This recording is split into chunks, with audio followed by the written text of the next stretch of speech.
Question, can a police officer who breaks the law still be trusted to uphold the law?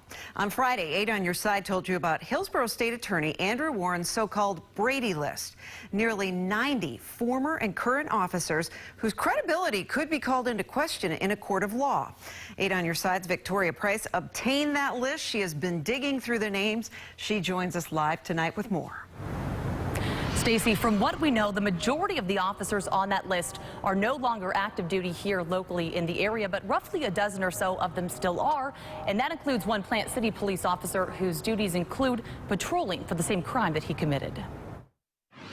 Hi, Greg. My name is Victoria Price. I'm a reporter with News Channel 8. How are you? Greg Nelson declined to comment on this, the Hillsborough County State Attorney's Brady List. Nelson is one of 88 cops or former cops on the list, meaning prosecutors fear his past actions could diminish his credibility in court.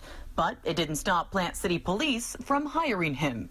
In August 2019, court documents show then State Trooper Greg Nelson was arrested by his own agency after a car crash on I-4. This affidavit shows he failed a field sobriety test with a BAC twice the legal limit. FHP eventually fired Nelson, but he was sworn in by Plant City Police less than 3 months later, according to this department Facebook post.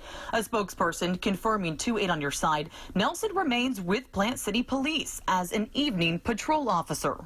While he's been on duty, he's also been on probation, which court records show he has violated at least 3 times. Records also show he's now at risk of losing his driver's license for failing to pay court costs. While Nelson's track record may be questionable, does it prevent him from objective policing? That's what 8 on Your Side wants to know from the Plant City Police Department. I mean, is that a conflict of interest to you? Potentially. But is it enough to end a law enforcement career? Retired Bay Area police officer Dave Bryant isn't sure. However, he does call Nelson's circumstances, without a doubt, problematic. And certainly any cases that he's involved in, that's going to get looked at by both the prosecutor and the defense attorney.